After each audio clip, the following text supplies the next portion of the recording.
In this video, we have question number 1.8 from Units and Measurement. You are given a thread and a meter scale. एक thread है and meter scale है. How will you estimate the diameter of the thread? तो देखो thread इस तरह से है और ये meter scale है, आप जानते हैं इस पे इस तरह से मार्क बने होते हैं. तो thread जो है अगर हम उसका डायमीटर मेजर करने की कोशिश करेंगे तो काफ़ी एरर आएगी जो हमारी ऑब्जर्वेशन होगी. हमें करना क्या है, तो यहाँ पर हमें एक सिलेंड्रिकल पेंसिल टाइप का लेना है या कुछ ऐसा सिलेंड्रिकल ऑब्जेक्ट लेना है और इस पे हम जो थ्रेड है उसको ऐसे लपेटेंगे, ऐसे वी विल वाइंड, इस तरह से वाइंड करेंगे बिल्कुल क्लोज टू ईच अदर, बिल्कुल क्लोज टू ईच अदर. और इस तरह से मान लो कि ये काफ़ी हो गए. फॉर एग्जांपल ये हो गए 50 राउंड्स, 50 बार आपने इसको घुमाया है. जो ये डिस्टेंस है यहाँ से यहाँ तक, ये मान लो कि ये है 4 सेंटीमीटर. तो अब कैसे निकलेगा, अब आप समझ गए होंगे कि डायमीटर ऑफ द थ्रेड ये हो जाएगा 4 सेंटीमीटर अपॉन 50, क्योंकि 50 थ्रेड की डायमीटर है 4 सेंटीमीटर. तो एक थ्रेड की क्या होगी, तो इस तरह से करेंगे, डिवाइड हो जाएगा 0.08 सेंटीमीटर्स. तो ये आ जाएगा हमारा आंसर. समझ गए आप? अच्छा, मैं पहले क्विकली आपको तीनों के आंसर बता देता हूँ, उसके बाद फिर प्रॉपर तरीके से कैसे लिखना है वो मैं आपको बता दूंगा. तो ये तो हो गया. दूसरा ये है कि लिखा है कि जो स्क्रू गेज है इसकी पिच 1 मिलीमीटर एंड 200 डिवीजन्स हैं. और ये कहा गया है कि is it possible to increase the accuracy, क्या एक्यूरेसी बढ़ाना पॉसिबल है अगर हम जो नंबर ऑफ़ डिवीजन्स हैं इनको बढ़ा दें, if increase the number of divisions. देखो थ्योरेटिकली पॉसिबल है, थ्योरेटिकली, बिकॉज एक्यूरेसी डिपेंड करती है लीस्ट काउंट पे. एक्यूरेसी डिपेंड करती है लीस्ट काउंट पे, और लीस्ट काउंट होता है कि pitch upon number of division in circular scale, जितने डिवीजन्स हैं. तो अगर हम देखो जितना कम लीस्ट काउंट होता है उतनी ज़्यादा एक्यूरेट होता है, यानी उतना ही प्रिसाइज मेजर कर पा रहे हो चीज़. तो अगर थ्योरेटिकली हम देखें तो अगर हम डिवीज़न बढ़ा देंगे तो लीस्ट काउंट कम होगा और it will be more precise.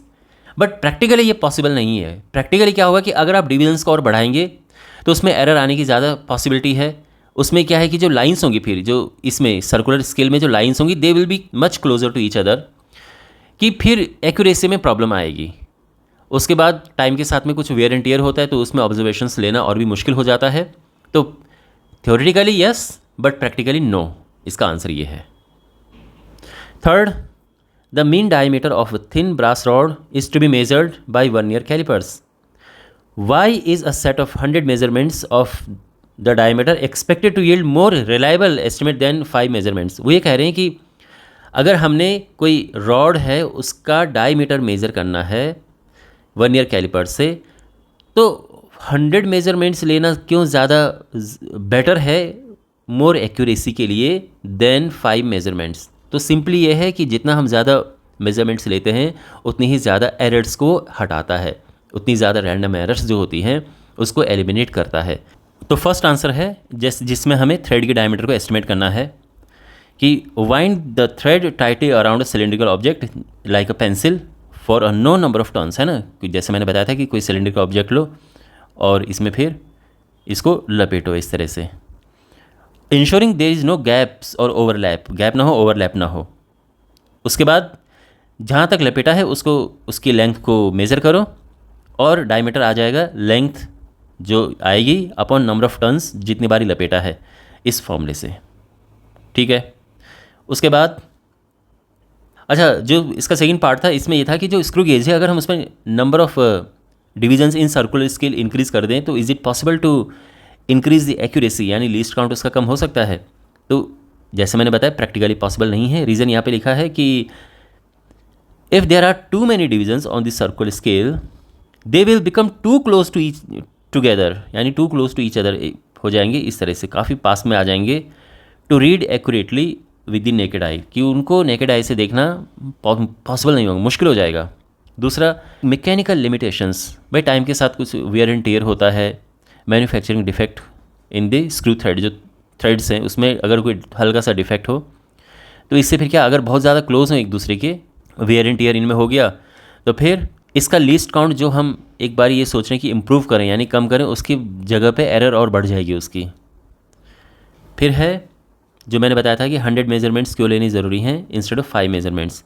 A set of 100 measurements is more reliable because it minimises random errors. तो ये इंपॉर्टेंट पार्ट है, इसको ध्यान में रखना, minimises random errors.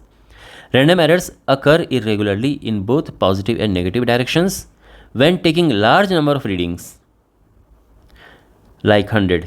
These positive and negative errors largely cancel out each other, making the calculated mean much closer to the true value. तो यही है, मान लो कि एग्जैक्ट वैल्यू 25 है, कभी कभी 24 आ रही है, कभी कभी 26 आ रही है, कभी 24.4 आ रही है, कभी 25.3 आ रही है। तो आप देख रहे हैं, तो यहाँ पर वैल्यू देखेंगे कि कुछ वैल्यूज जैसे 24.4 है, ये 25.3 है, थोड़ा सा कुछ कहीं पे वैल्यू कम आ रही है, कहीं पे ज़्यादा आ रही है। तो हम ज़्यादा जब हम ऑब्जर्वेशंस लेते हैं, बार बार एक्सपेरिमेंट करते हैं, तो ये कैंसिल आउट करते हैं एक दूसरे को। ओके, मैं आपको इसको और समझाऊँ। मान लो कि 25 कोई करेक्ट वैल्यू है, मान लो, ठीक है ना, क्योंकि अब करेक्ट हमें पता है नहीं, वो तो हम एक्सपेरिमेंट से ही करके बताएंगे। बट वैल्यूज़ अगर आ रही हैं 24, 24.6, 25.1, 24.9, 24.8, आप नोटिस करेंगे कि जो इनका एवरेज है ये 25 से लेस आएगा, ये 24 पॉइंट समथिंग आएगा। इनका जब आप मीन निकालेंगे तो ये 24.5 आ रहा है लगभग। लेकिन अगर आप 100 ऑब्जर्वेशंस लेते हैं तो इसमें बहुत सारे ऑब्जर्वेशंस ऐसी भी होंगी जो 25.2 होगी, 25.3 होगी। तो जो ये 25 से कम वाले हैं वो 25 से ज़्यादा वालों को कैंसिल आउट करेंगे और इस वजह से एक्यूरेट, हमारी ज़्यादा एक्यूरेट वैल्यू आएगी। तो यही लिखा है, पॉजिटिव एंड नेगेटिव एरर्स को एक दूसरे को कैंसिल आउट करते हैं। तो यही है कैंसिल आउट करने का मतलब। आई होप आपको सोल्यूशन समझ आया होगा। Please share this video with your friends and subscribe to the channel.